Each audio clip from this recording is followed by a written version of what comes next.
सुनिए शहर की धड़कन, जब विधायक ही बन जाए शहर का सबसे बड़ा वसूलीबाज। धमकी, डर, उगाही और फर्जी नोटिसों की सियासत जालंधर के उद्योगपतियों ने अब खोल दी पोल। 9 पक्के गवाह, 45 से ज्यादा शिकायतें, अब विधायक का बचना नामुमकिन। विधायक के बेटे तक पर शिकंजा, फर्जी नोटिस गिरोह का पूरा जाल बेनकाब होने को है तैयार।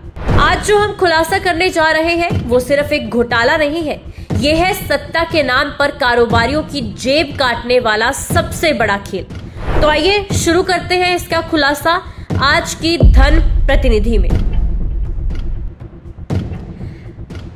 आप आम आदमी हो या फिर करोड़ों का व्यापार करने वाले उद्योगपति, अगर आप जालंधर में कारोबार कर रहे थे तो आपको कोई विधायक से नहीं बल्कि उनके नेटवर्क से डरना चाहिए था। शहर के कई बड़े बड़े उद्योगपतियों ने सामने आकर कहा है कि विधायक रमन अरोड़ा और उनके लोग उगाही करते थे, डराते थे, धमकाते थे और पैसा ना देने पर व्यापार तबाह करने की धमकी देते थे। जांच में सामने आया कि शहर की 200 से ज्यादा इमारतों को फर्जी नोटिस भेजे गए। नोटिस भेजना कोई कानूनी प्रक्रिया नहीं बल्कि ये उगाही का सबसे आसान तरीका था। बड़े होटलों, रेस्टोरेंट, ढाबों और फैक्ट्रियों को जानबूझकर निशाना बनाया गया और फिर मांग की गई चुपचाप पैसा दो वरना ताला लगेगा।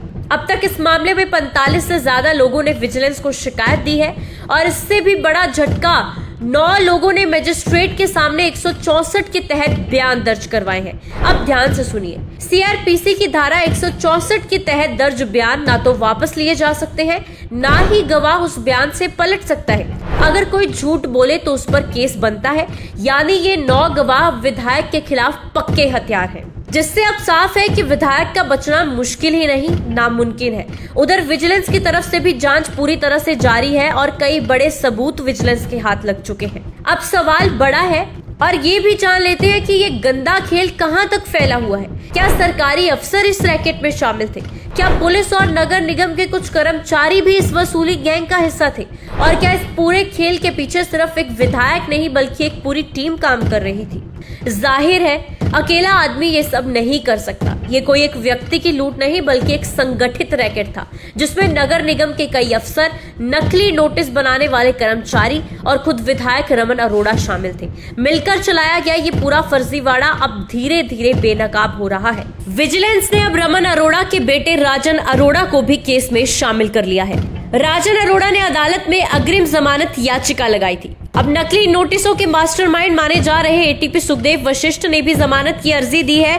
अब जनता पूछ रही है, एक निर्वाचित विधायक क्या उगाही का ठेका लेने गया था? क्या व्यापारियों से डराकर पैसा निकलवाना ही अब सेवा कहलाती है?